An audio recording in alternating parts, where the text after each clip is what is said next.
माता, राष्ट्र माता, गौ माता, संपूर्ण विश्व की माता। गाय हमारी नहीं बल्कि इस पूरी धरा की माँ है। आप सब परिचित हैं कि गौ माता के माध्यम से ये गुरुकुल पूरे भारत में सबसे अधिक कैंसर रोगियों को ठीक करने का सौभाग्य प्राप्त किया है। मनुष्य के खिलाफ पूंजीवादियों का सदा ही षड्यंत्र चलता रहा है। उसी षड्यंत्र की देन थी कि भाई राजीव दीक्षित जी की हत्या हुई और बहुत सारे असंख्य महापुरुषों की हत्या हुई। पूंजीवादी के खेल ने मनुष्य को 2 साल तक गुलाम बना के रखा।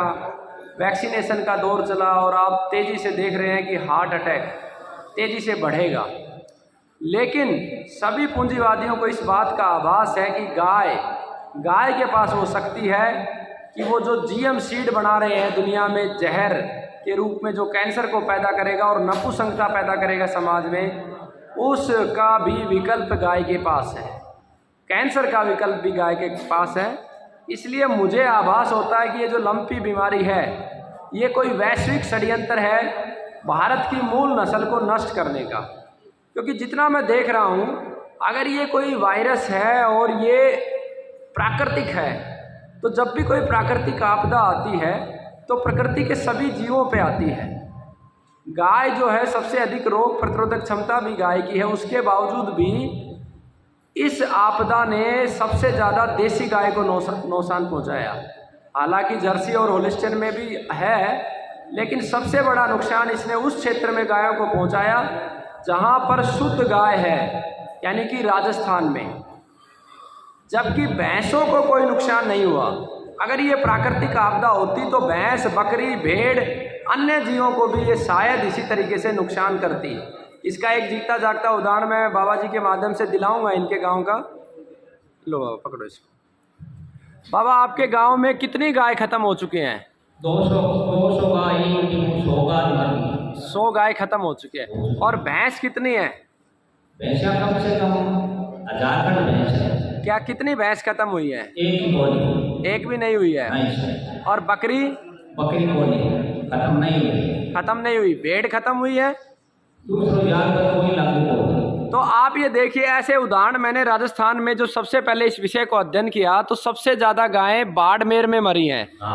और बाड़मेर का जो मुख्य कारण है, बाड़मेर में आज भी सबसे ज़्यादा शुद्ध नस्ल गाय की है, क्योंकि वहाँ पे सीमन का प्रयोग नहीं होता और परंपरागत तरीके से गाय तैयार है परमात्मा के द्वारा। तो शायद इस पे और चिंतन करने की आवश्यकता है। ये कोई बहुत बड़ा वैश्विक षड्यंत्र है जिसमें हमारी शक्ति जो है, भारतीय ऋषि मुनियों की जो भी शक्ति है वो गाय में है।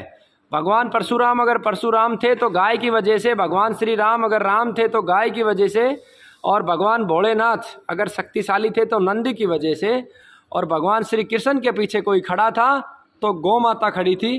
तो शायद पूंजीपतियों का इस समय ये वैश्विक षड्यंत्र गाय को लेके है। एक ही गांव में 100 गाय खत्म हो गई तो लाखों की संख्या में गाय खत्म हो रही है। और मैं कहता हूं कि अगर देसी गाय की मूल प्रजाति अगर नष्ट हो गई तो बहुत भारी नुकसान हमें भुगतना पड़ेगा। तो आप सभी चिंतन कीजिए और उसका कोई रास्ता निकालें। हमारी भी टीम, हालांकि हम गौ चिकित्सा नहीं करते, लेकिन हमारी टीम इस समय पूरी एक्टिव है। आने वाले समय में आपको गौ चिकित्सा के विषय में बहुत सार्थक और कारगर परिणाम देंगे। जी, मेरा नाम है चेन्नाराम नाइक, मैं कम से कम 200 बार मर चुकी है। अभी भी बीमार 5-4 रोज बीमार हुए। जी, तो एक और बात कहूँगा कि गाय, ये जो सामने बाबा खड़े हैं, इनकी ताकत भी गाय है। कैंसर होते हुए भी ये 7 किलोमीटर रोज ही जाते हैं। 7 किलोमीटर रोज जाते हैं। मेरी उम्र 74 साल हो चुकी है। तो इस उम्र में भी कैंसर को इन्होंने हरा दिया है और 7 किलोमीटर चलते भी हैं और ठीक से खाते हैं। चेहरे की चमक, गायों की सेवा, पेड़ पौधों की सेवा, तो ये ताकत गाय की है। और गाय के ऊपर इस समय षड्यंत्र है। तो इसके लिए सभी बुद्धिजीवी देखें कि इसका क्या किया जा सकता है और मिलके गौ माता को बचाने का प्रयास करें। वंदे मातरम, जय भारत।